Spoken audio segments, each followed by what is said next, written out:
Welcome back, everyone, to theCUBE's live coverage here in the studio. I'm John Furrier with Dave Vellante. We got a great lineup, 3 days of wall-to-wall coverage. Robotics and AI leaders, where we're talking about the chips, the software, of course, the energy, power consumption, the data layer. We had entrepreneurs, CEOs, investors in here. Sid Sheth is here. He's the CEO of D-Matrix, CUBE alumni. Sid, great to see you. Great to see you last night at the event. Yeah, it was wonderful to be there. You guys are in the middle of the action. The pressure is on. The market's waiting for more performance. Dave and I on our podcast call it the red zone, like in football. The infrastructure players are close to punching it in, and just it's going to be a release of more horsepower, just energy. So congratulations, and great to see you again. First question is, where are we? What's new? What have you shipped? Yeah, we think we spoke, was it summer of last year? So it's been a year, and I think we spoke again at Supercompute, and that was the show at which we announced our first product called Corsair.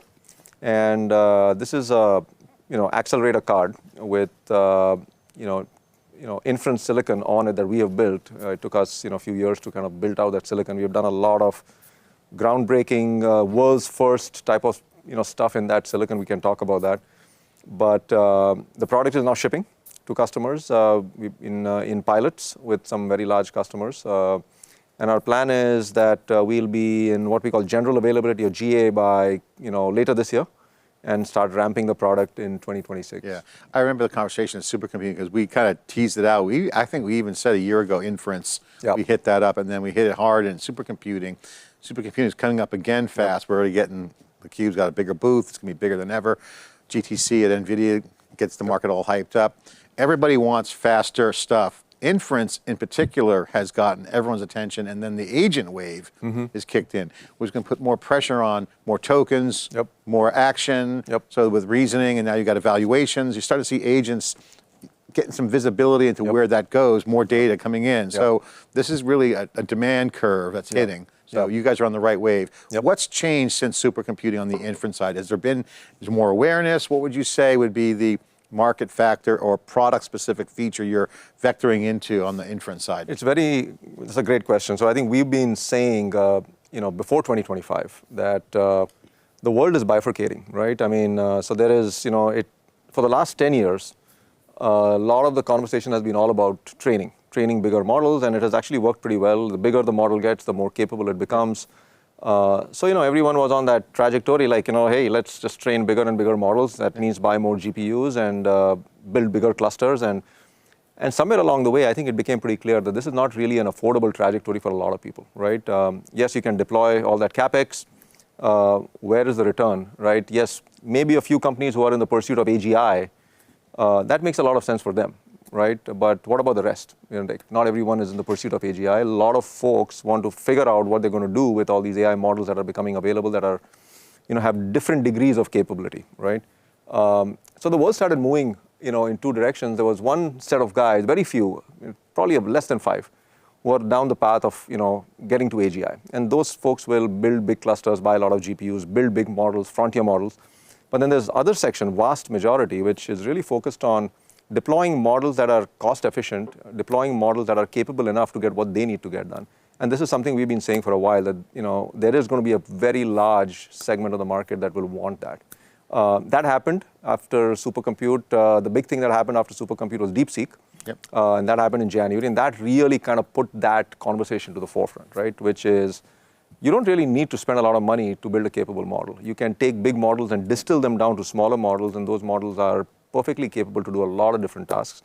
And I think that has kickstarted a whole movement around which people are like, I think we're going to use that class of models to build applications with and deploy them in vast majority of the enterprise applications that don't really need those massive frontier models. Yeah, and also you mentioned, so a couple of things I want to ask you, because one, we know that the demand for tokens is forcing a reset on architecture around bigger clusters. I would put them in the category of mega clusters for the trainings, but maybe big workloads. And then I would say large scale clusters for normal data centers. This is another trend we're seeing. So now you're starting to see the use cases. In some cases, you don't need a 2 nanometer, you need a 6 nanometer for IoT. We've been hearing that here. But also DeepSeek points out that the software innovation could deal with the constraints of the market. What are some of those constraints? It's maybe a bad word. What are those, what's the enablement that you're enabling software people to work around, because constraints is simply, it takes time to ramp up the next gen, right? So I got to work with what I got, and then I'll take advantage of the next generation. Right. So but the software is where the action is. Correct. And so with good software and good energy management practices, you can have a data center serving up massive inference. Right, right. Your reaction to that? Right. So I think, first of all, we got to kind of break the training problem and the inference problem. And even training, pre-training, as you said, mega clusters, large clusters, you need very lots of compute, lots of, many, many different racks of compute to actually get training a task completed, right? Depending on how large the model it is that you're trying to train. When it comes to inference, everything that we are seeing, these clusters are nearly not as large, right? We are looking at 1 rack, 2 rack, maybe 8 rack at the best, right? Most of the vast majority of the inference tasks are really run on much, much smaller clusters, which obviously scales down the software problem. The other thing is inherently, inference from a software perspective is easier compared to, say, a pre-training tasks where you are exchanging a lot of information between various, GPU nodes and keeping everybody in sync. There's a lots of orchestration that needs to happen, lots of networking that you need to keep, working in sync to get that task done. When it comes to inference, it's really, you don't do any of that. It's really kind of shoving data through the compute, and all you're doing is quickly making decisions. It's a throughput play, right? And latency play. So you want to do all of that very quickly because users are trying to use this stuff. So the software problem is different for inference. It's nearly not as complex as it is for training. Now, the things that we have done at D-Matrix to make it more attractive for users to do more with our hardware is all around efficiency, right? Because inference is about efficiency. I like to say this, training is a performance problem, inference is an efficiency problem, right? And you really can't take a training solution and put it into an inferencing solution and hope that you'll get the same efficiency. You've got to build something from the grounds up to be really, really efficient. And that's what we have done, is build something from the grounds up. And the software has also been built from the grounds up for inference. So things like, using different kind of numerical formats that are very inference friendly. We call those block floating point numerics. Those have now become a standard. I mean, pretty much, Microsoft went out and standardized on that, called MX, MX formats. Now the whole industry has formed a consortium behind it. Pretty much every, silicon that is trying to do inference uses that, but that allows you to extract more efficiency from the workloads and just do inference more efficiently, right? Can you explain the architecture a bit more? Because we think of monolithic chips, big SRAMs, and then, more efficient chiplet architectures. I think you're the latter, although you do use large SRAMs in my understanding is blocks of SRAM. Yeah. Can you explain the architecture and the difference from sort of what we consider like a monolith? I could think of NVIDIA as big chips. Explain the difference. Yeah, so I mean, the way we like to put it is there is, there's the von Neumann world, right? The von Neumann architecture, traditional von Neumann architecture is you have compute, you have memory, right? And, you spend a lot of time between, going from compute to memory, and data has to transfer, you spend time and energy. What we did at D-Matrix was a core innovation, was we said, how about we just co-locate the compute and memory, right? So vast majority of our silicon is these in-memory computing engines that are essentially memory where you can keep the model parameters, but the computation is happening in memory, right? So you are saving all that energy and time going back and forth to that first tier of memory. You don't need to do that anymore. And that gives a lot of efficiency when it comes to energy and latency, right? So I think that's one of the core innovations at D-Matrix. And the Corsair platform, what are the salient aspects of it? The salient aspects of Corsair are, it's first of all, it's a true generative AI inference platform built for that application. This is not something that was built for something else, and then, we said, inference is the new hot market, let's go, pivot this thing into that application. No, the company was started to build a solution for inference in 2019, and Corsair was a product that has been in the making for almost 3 to 4 years with an emphasis on generative AI inference. So things like, building it with chiplets as opposed to building it with very large chips, right? And the reason we did that was we said, inference is not a one-size-fits-all problem. People want to do inference on big workloads, small workloads, big data centers, small data centers. You can't really build one solution and hope that's going to work everywhere. Build chiplets, and you can scale it up and scale it down. Using things like in-memory compute, which is now becoming very popular for inference, but that is an inference-dedicated compute engine, using things like in-memory compute. Using things like, we touched upon block floating point numerics or numerics for inference. All this stuff is built into Corsair. Chiplets to connect, connecting these chiplets in an all-to-all configuration, putting that all on very inexpensive packaging, right? Building a 600-watt PCI card that has dense, collection of chiplets that has a lot of compute and memory. So it's like one of those things. It's a recipe. I like to call it a recipe where, it has number of these ingredients that have been carefully put together to bake a really good cake, right? And you really got to build this from the grounds up. You can't just, think of this as an afterthought. And it's got to be near the compute too. The compute-hungry aspect of inference. Correct. Is another factor. Correct. How are people deploying? How do you see the use cases unfolding? Can you share kind of the thoughts around what this will look like in an environment for a customer? How are they looking at deploying this? Are they changing their rack configurations? Obviously, the card. Is it what's some of the specifications? Yeah. So the beauty of the D-Matrix solution is that we do not expect our customers to change anything, right? We go in with accelerator card, and the way we build our accelerator cards is it can plug into a server that is built by, there's a number of server, AI server folks out there, whether it's, the Supermicros, Dells, HPs, Lenovo's, there's a whole bunch of these folks who are building AI servers. So we don't want to reinvent that part of the wheel, right? We're saying, okay, that's been invented. Let's find a way to augment that infrastructure that's already out there with our solution, right? So that you can do generative AI inference and do it in a way where you completely change the cost economics of doing it. You completely change the user experience that you can, give your users. That is a big part of the value prop of what D-Matrix does. We never wanted to go in there with a full solution and expect our customers to say, oh my God, I have to rip and replace the stuff I have to accommodate you. No, that's not what we want to do. We want to go in there and find a way to live in our customer's environment and augment it with what we have built, right? And that is something that obviously broadens the footprint of how many customers we can serve, because there's lots of folks with existing infrastructure that they don't want to throw away, and are building new infrastructure that looks a lot like the old infrastructure, or at least is being upgraded. But we fit into any of those. We plug into greenfield infrastructure. We can plug into brownfield infrastructure. But that really opens up the market for us. What are you seeing as the use case patterns that are emerging? So we are, and that's a great question. So we, as a startup, right, we really don't want to go off and boil the ocean. We can't, right? We have to really go focus on where we are really good. So we have to pick a spot and really be really good at that. In our case, we have picked 3 applications that we really want to go after. We are very excited about agentic and reasoning models, because reasoning models require a lot of compute, but they require extremely low latency compute, because essentially you are specifying a task in high-level construct. You want the agents to understand all of that. They use all the reasoning models behind the scenes to kind of break down the task, collaborate with other agents. So lots of chains of thought, lots of compute, but you want the turnaround time to be very quick, right? I mean, if you give that same task to a group of humans and they take 3 days, you want AI to wrap it up in maybe, hopefully 3 minutes, maybe 3 hours, but no more, right?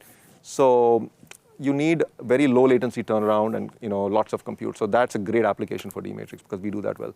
Second one is anything that's highly interactive LLMs. So interactive coding agents is a great example, right?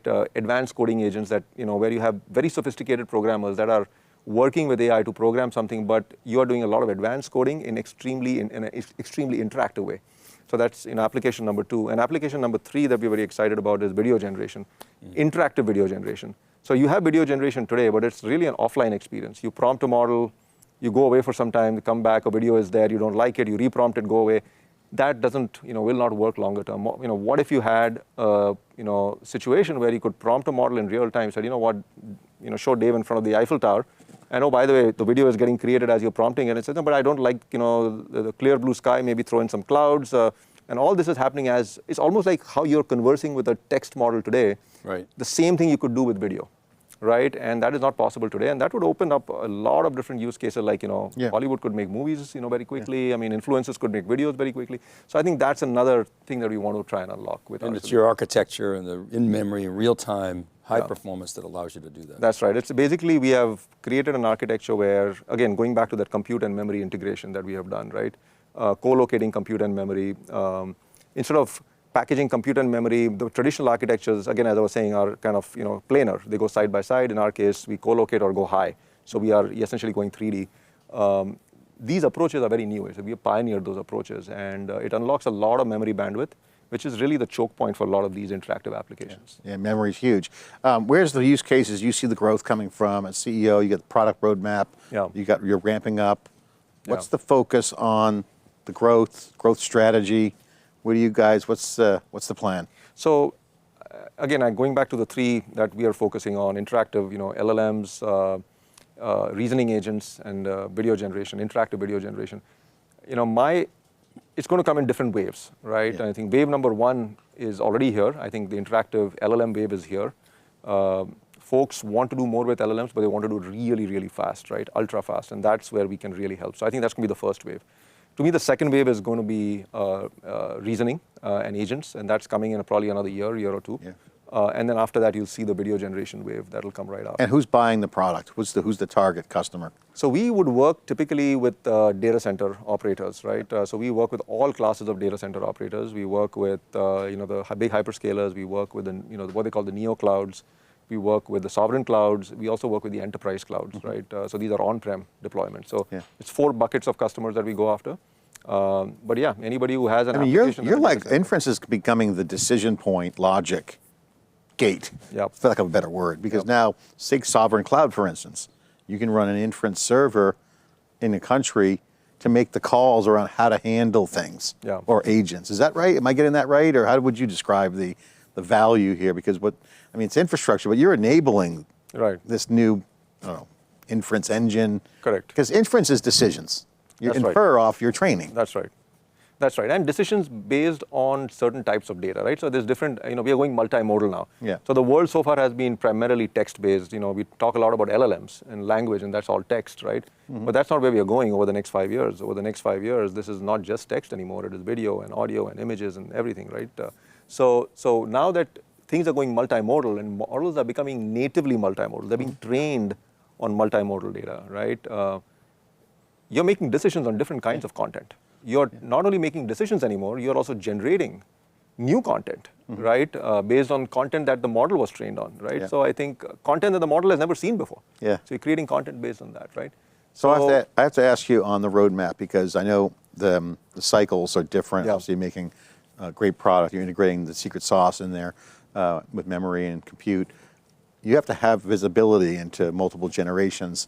And again, the constraints will be out there and the software will get around it. What's the roadmap look like for you guys? Do you guys share that? Do you talk about what's next? What's your focus? Is it smaller devices, smaller chips? Yeah. What's the focus on the roadmap? So our roadmap is, again, predicated on that simple idea of putting memory and compute together, right? And we like to call it like we're building a skyscraper, right? And we have our first generation product that is out in the market, Corsair.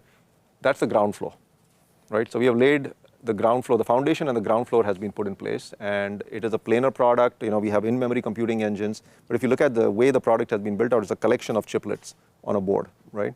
So we have laid the foundation, and we have put in multiple houses in place, multiple buildings in place. I think our roadmap is pretty simple. We are going to start stacking memory on top of that compute, and we are just going to keep going higher, right? So the next product is where we put in the first floor, where we'll be taking memory and stacking it directly on top of compute, right? And so we have this in-memory compute engine. Now we have memory sitting on top. And why are we doing that? So that we add more capacity to the platform while retaining our memory bandwidth advantage. Because by stacking memory directly on top of compute, you're still holding onto that memory bandwidth advantage while adding more capacity, right? And then after that, the products after that will keep adding more floors to the skyscraper, right? And it's fundamentally a different way of building an inference computing solution. What is the engineering trade-off that you make when you go into that approach? I mean, there's always, you're making decisions, you go in, in engineering, you come down a path and you say, okay, we got to go this way or that way. Yeah. So when you decide that on that architecture versus whatever alternative, whether it was, clearly you weren't going to go monolithic, but what's the trade-off there?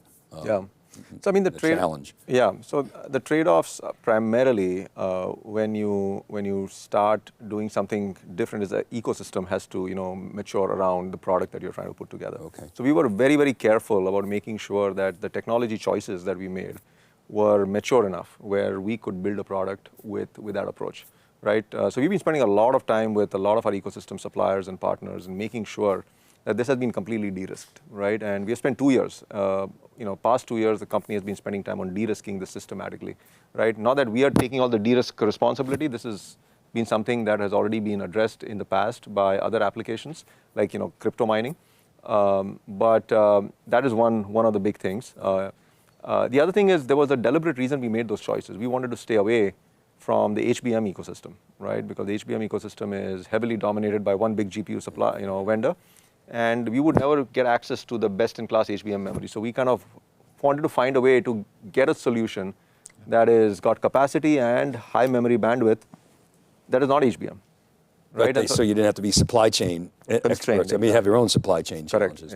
Exactly. But at least we are not dealing with supply constraint, supply creation, but not supply constraint. That's a type A error. Yeah. Well, Sid, it's great to have you on, and congratulations on the ramp up and Thank approach. you. You're bringing inference to the average data center, which wants more infrastructure. Yes. So you're going to actually increase the value versus the mega data centers. That's the hope and that's the plan, yes. All right, check out D-Matrix. Again, the innovation's coming at the infrastructure. The pressure is on because the demand for apps and business logic and agents are waiting.